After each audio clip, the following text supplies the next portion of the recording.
totalnie zachwyca, tak. Tu trzeba być, tu trzeba przyjechać, koniecznie. Miasto w bardzo dobrym stanie zachowane przede wszystkim. Jest tutaj wiele takich rzeczy, które są małe, może niewidoczne byłym okiem, ale warto to zobaczyć. Spacer po rynku, okolicach rynku jest bardzo ciekawym doznaniem. Możemy również odwiedzić fajne kościoły. Jeden z nich jest naprawdę przepiękny i oczywiście byliśmy w środku zrobić filmy. Jedną z fajniejszych atrakcji jest przejście tunelem podziemnym pod centrum miasta. Idziemy teraz bardzo wąskim tunelem, zbliżamy się do jakiegoś pomieszczenia. Faktycznie korytarze są bardzo długie. Wojtek, poczekaj.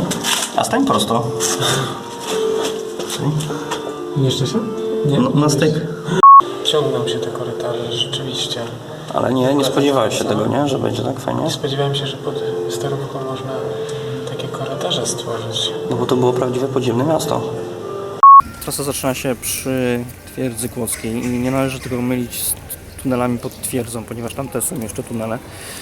Ale trasa miejska pod rynkiem prowadzi spod twierdzy i wychodzi się koło tego ładnego kościoła Najświętszej Maryi Panny. A propos tunelu podmiejskiego, faktycznie dzieci niech lepiej uważają, przygotują się lepiej na takie mocniejsze doznania, krzyki, wrzaski, piski. To może rzeczywiście przerazić, ale oddaje ten klimat.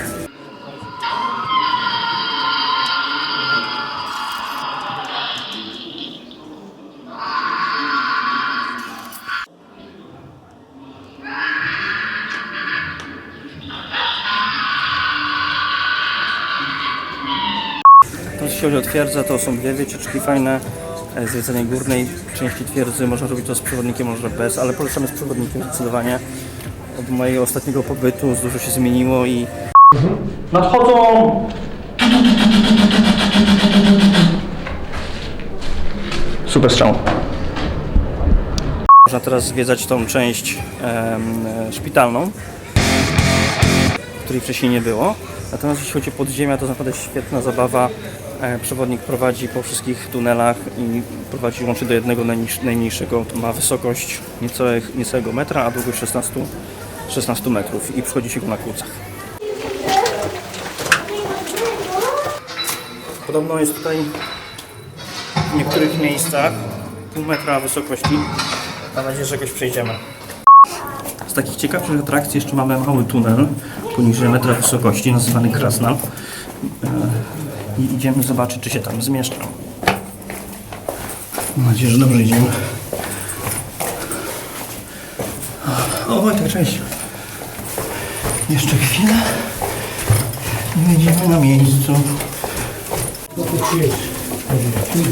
Jak tam? Jest okej.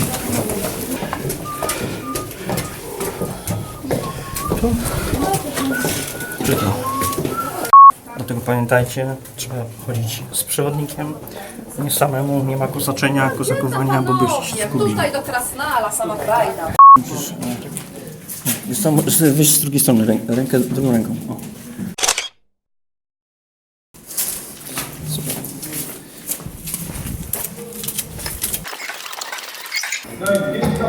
Zauważyłeś, że zawsze chodzimy po tych tunelach?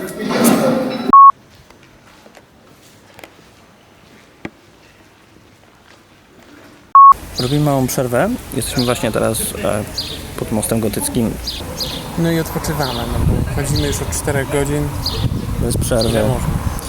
Ale chcę zrobić pełną dokumentację na temat tego, co się dzieje w Kłodzku, jakie są trendy, jakie są zabytki, co warto zobaczyć specjalnie dla Was. Zaglądamy w każdy kąt. Pod każdy kamień, do każdego tunelu, oglądamy każdy zabytek z 4 stron. Jest konkretnie ofotografowany. Znamy nazwy wszystkich figur na moście gotyckim. Tak? To powiedz. Święty, coś tam. Może w jakichś bloopersach. Nie, to teraz utnę i pokażemy te mosty z opisem.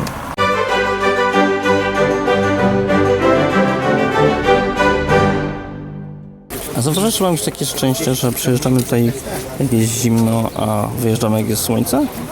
No takie mamy szczęście, taki mamy klimat, chciałoby się powiedzieć. Most naprawdę robi wrażenie i jest całkiem podobne do tego, które znajduje się w Pradze, stolicy Czech. Kostka ta sama. Jest krótszy, ale bardzo przypomina ten Czech. Pogoda w Płocku wydaje się być kapryśna, bo byliśmy już 2 razy i za każdym razem rano jest zimno i pada, a po południu jest słoneczko. Oczywiście tego Wam i sobie następnym razem życzymy. Dziękujemy za uwagę i zapraszam do oglądania naszych odcinków. Subujcie, lajkujcie, żebyście już nic nie przegapili. A czy byliście w Płocku, jak Wam się podobało? Jeśli tak, to dajcie nam info w komentarzu, podzielcie się swoimi uwagami. Na razie. Zasubskrybujcie kanał, włączcie dzwonek, aby nie przegapić żadnego nowego filmu. Do zobaczenia! Ach, piękne jest to miasto Płocko, ale musimy niestety wracać. Pozostaną miłe wspomnienia, jest naprawdę ślicznie, fajnie, małe miasto, może nie takie małe miasto, bo 25 000, ale jest naprawdę gdzie chodzić, można fajnie zjeść, dobrze zjeść, są piękne obiekty, jest co zwiedzać, dużo turystów, dużo Czechów, Niemców. Najfajniejsze jest to, że można dojechać tutaj koleją. Samochodem jak najbardziej, ale nie praktykowaliśmy. Koleją bilet kosztuje 18 zł, dla 2 osób 33 zł. Można dojechać z Wrocławia i z Wałbrzycha również. Jeśli nie macie co robić na weekend, przyjedźcie.